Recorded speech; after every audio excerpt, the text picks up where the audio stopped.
Ah, good. No insectoids. I don't mean to sound humanist, but I'm not trusting of the insectoids.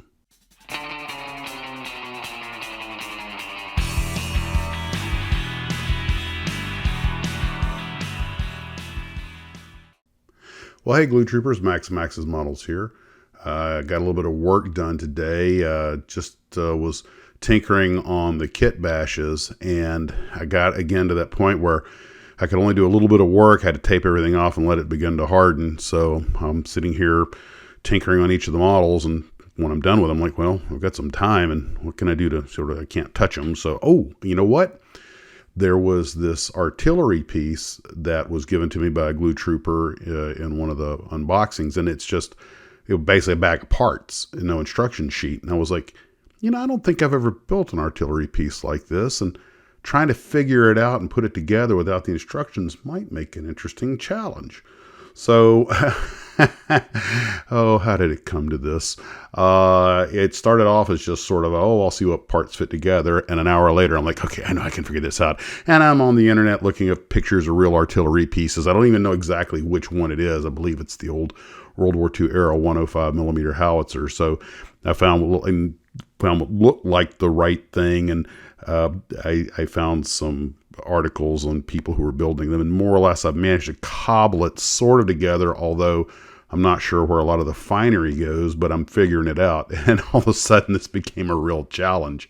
And this kit, I think it might have been an old Peerless kit, I'm not sure, but it had a lot of flash on it, and it's fairly small scale, so it turned into a thing. But I was kind of enjoying the challenge. But then, of course, one does not simply build models without using glue language. And, what is this? What does this do? But then I was like, wait a minute. I saw artillery pieces in the Army. I've been to a lot of museums. I know how a lot of this stuff works, as well as I keep the orientation correct.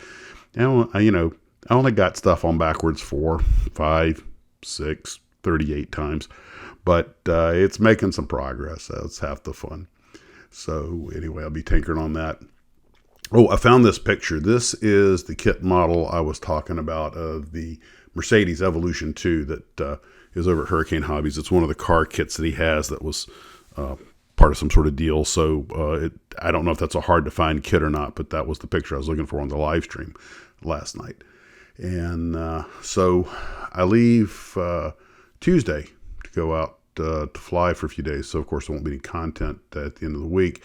I am looking forward to my next flight to California, because those are some delicious mint meals that they service. Also, when we were looking for the table, this was kind of funny.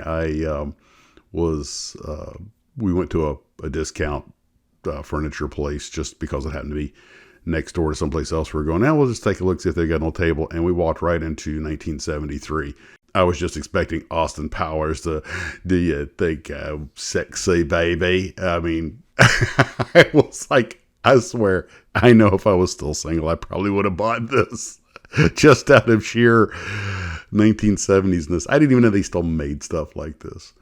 Also, one of the things I'd meant to mention in the live stream, just as a subject to talk about, was I thought about how we've got a lot of art and everything hanging it. We ran out of places to put it, so I'm hanging it in the garage now. Now, these are just old things that are left over from the house, but I now have the best decorated garage in all of Jacksonville.